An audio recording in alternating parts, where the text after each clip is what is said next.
ಮಾನ್ಯ ಸಭಾಧ್ಯಕ್ಷರೇ, ದಿವಂಗತರಾದಂಥ ಶಾಮನೂರು ಶಿವಶಂಕರಪ್ಪರ ಸಂತಾಪ ಸೂಚನೆ ನಿರ್ಣಯಕ್ಕೆ ಸಹಮತ ವ್ಯಕ್ತಪಡಿಸುತ್ತಾ, ವಿಶೇಷವಾದಂಥ ವ್ಯಕ್ತಿತ್ವ, ಮೌಲ್ಯಾಧಾರಿತ ಬದುಕು, ಎಲ್ಲದಕ್ಕಿಂತ ಹೆಚ್ಚಿನದಾಗಿ ಅಜಾತ ಶತ್ರು.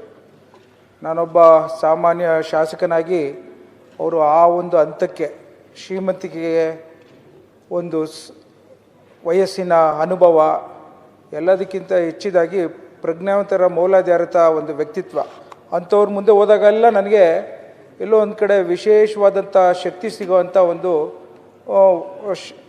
ಅವರನ್ನು ಕಂಡಾಗೆಲ್ಲ ನನಗೆ ಅನ್ನಿಸ್ತಿತ್ತು. ಇವತ್ತು ಸಾಕಷ್ಟು ಜನ ಅಧಿಕಾರದಲ್ಲಿದ್ದಾರೆ.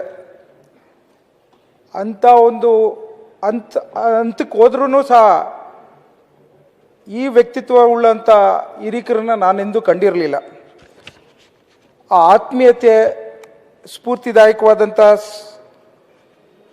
ಒಂದು ಉಲ್ಲಾಸದ ಪ್ರತೀಕ, ಸ್ನೇಹದ ಬೆಳಕು, ಪ್ರತಿಯೊಂದು ಹಂತದಲ್ಲೂ ಇವತ್ತು ಅವರು 94 ವರ್ಷ ಇದ್ದಂಥ ಸಂದರ್ಭದಲ್ಲಿ ಅವ್ರಿಗೆ ನೆಕ್ ಮಸಲ್ಸ್ ಕಂಟ್ರೋಲ್ ಇರ್ತಿರ್ಲಿಲ್ಲ. ಮಾನ್ಯ ಸಭಾಧ್ಯಕ್ಷರೇ, ಅವರು ಇಬ್ಬರನ್ನ ಸಹಾಯ ಪಡೆದು ನಡ್ಕೊಂಬರ್ತಿದ್ರು. ಅಂಥ ಸಂದರ್ಭದಲ್ಲಿ ನಮ್ಮಂಥ ಚಿಕ್ಕವ್ರು ಹೋಗಿ ನಮಸ್ಕಾರ ಹೇಳಿದ್ರೆ 2 ನಿಮಿಷ ನಿಂತು ಕತ್ತೆತ್ತಿ ಮಾತನಾಡಿ ಹೇಗಿದ್ಯಪ್ಪ ಅಂತ ಕೇಳೋರು. ಇವತ್ತು ಒಂದು ವಿಚಾರ ನಾನೊಬ್ಬ ವೈದ್ಯನಾಗಿ ಹೇಳಲಿಕ್ಕೆ ಇಚ್ಛಪಡ್ತೇನೆ. ಇಡೀ ಭಾರತ ದೇಶದಲ್ಲೇ ಸುಮಾರು ಒಂದು 500 ಮೆಡಿಕಲ್ ಕಾಲೇಜ್ ಇದೆ. ಇವರು ನಡೆಸಿದಂಥ ವಿದ್ಯಾಸಂಸ್ಥೆ ಇವತ್ತು ನ್ಯಾಷನಲ್ ಮೆಡಿಕಲ್ ಕೌನ್ಸಿಲಲ್ಲಿ ಏನಾದರೂ ಮೈಕ್ರೋಸ್ಕೋಪಿಕ್ ಎಕ್ಸಾಮಿನೇಷನ್ ಮಾಡಿ ಎಲ್ಲಾದರೂ ನ್ಯೂನತೆ ಇದೆ ಅಂತ ಏನಾದ್ರು ಹುಡುಕಿದ್ರೆ, ಒಂದೇ ಒಂದು ನ್ಯೂನತೆ ಇಲ್ಲದೇ ಇರೋಂಥ medical college Davanagere medical college ಅಂತ ಹೇಳಲಿಕ್ಕೆ ಇಚ್ಛೆಪಡ್ತೇನೆ. ಯಾವ ಕಾರಣಕ್ಕೋಸ್ಕರ ಅಂತಂದರೆ, ಅವರು ನಡೆಸ್ತಿದ್ದಂಥ ಒಂದು ಸಂಸ್ಥೆ ಇವತ್ತು ಲಕ್ಷಾಂತರ ಡಾಕ್ಟರ್ಸ್ಗಳು ಈಚೆ ಬಂದಿದ್ದಾರೆ. ಇವತ್ತು ಕರ್ನಾಟಕ ರಾಜ್ಯಕ್ಕೆ ಅಲ್ದಲೆ ಇಡೀ ಭಾರತ ದೇಶದಲ್ಲೇ ಭಾಳಷ್ಟು ಜನ ವೈದ್ಯರಾಗಿ ಹೊರಹೊಮ್ಮಿ ಒಂದು ಇಂಡಸ್ಟ್ರಿಯಾಗಿ ಬಂದು ಭಾಳಷ್ಟು ಜನ ಬಡವ್ರಿಗೆ ಸೇವೆ ಮಾಡ್ತಿರೋಂಥ ಒಂದು ವಿದ್ಯಾಸಂಸ್ಥೆಯನ್ನು ಕಟ್ಟಿದ್ರಲ್ಲ ಮಾನ್ಯ ಸಭಾಧ್ಯಕ್ಷರೇ, ಅದು ಸಣ್ಣ ಮಾತಲ್ಲ.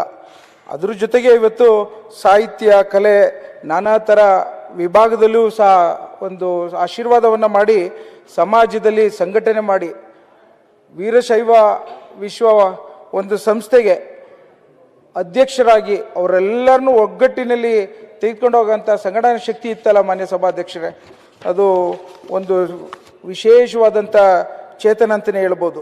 ಅಂಥ ಒಂದು ಸ್ಫೂರ್ತಿದಾಯಕ ಒಬ್ಬ ಮನುಷ್ಯನನ್ನು ನಾವು ಕಳ್ಕೊಂಡಿರೋಂಥದ್ದು ನಮಗೆಲ್ಲ ದುಃಖ ತಂದಿದೆ. ಇವತ್ತು ಭಗವಂತ ಅವರ ಆತ್ಮಕ್ಕೆ ಶಾಂತಿ ಸಿಗಲಿ ಅಂತೇಳಿ ಮತ್ತೊಮ್ಮೆ ಶಾಮನೂರು ಶಿವಶಂಕರ್ ಅಂತವರು ಹುಟ್ಟು ಬರಬೇಕು ನಮ್ಮ ಕರ್ನಾಟಕ ರಾಜ್ಯಕ್ಕೆ ಅಂತ ಬಯಸುತ್ತಾ ನನ್ನ ಮಾತು ಮುಗಿಸ್ತೇನೆ. ಧನ್ಯವಾದಗಳು ಮಾನ್ಯ ಸಭಾಧ್ಯಕ್ಷರು. ತುಂಬ ದಪ್ಪ ಇದ್ದೀರಾ, ಅದರಲ್ಲೂ ಯಾವುದೇ ಸೈಡ್ ಎಫೆಕ್ಟ್ ಇಂದ ಸಣ್ಣ ಆಗ್ಬೇಕಾ? ಎಷ್ಟೋ ಜನ ಹೇಳ್ತಾ ಇದ್ರಿ, ಸರ್ ನಾನು ಜಿಮ್ಗೆ ಹೋಗ್ತಾ ಇದ್ದೀನಿ ಆದ್ರೂ ಸಣ್ಣ ಆಗ್ತಾ ಇಲ್ಲ ಸರ್, ವರ್ಕೌಟ್ ಮಾಡ್ತಾ ಇದ್ದೀನಿ ಆದ್ರೂ ಸಣ್ಣ ಆಗ್ತಾ ಇಲ್ಲ ಅಂತ ಹೇಳ್ತಾ ಇದ್ರಲ್ಲ. 100% ಯಾವ ಜಿಮ್ಗೂ ಹೋಗ್ದಂಗೆ ವರ್ಕೌಟು ಮಾಡ್ದಂಗೆ ನೀವು ಸಣ್ಣ ಆಗ್ಬೋದು.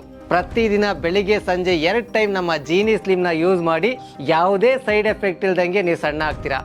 ಯಾಕೆಂದ್ರೆ ಜೀನಿ ಸ್ಲಿಮ್ಮು ಒಂದು ಉತ್ತಮ ಆಹಾರ. ಯಾರಾಗ್ತಾರೆ ಎಂಎಲ್ಎ ಅಭ್ಯರ್ಥಿ 2028 ಶೀಘ್ರದಲ್ಲೇ.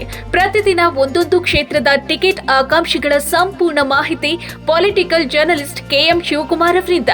ಕರ್ನಾಟಕದ ನಂಬರ್ 1 ಡಿಜಿಟಲ್ ಮೀಡಿಯಾ ನಿಮ್ಮ ನೆಚ್ಚಿನ ಕರ್ನಾಟಕ ಟಿವಿಯಲ್ಲಿ ಮಾತ್ರ.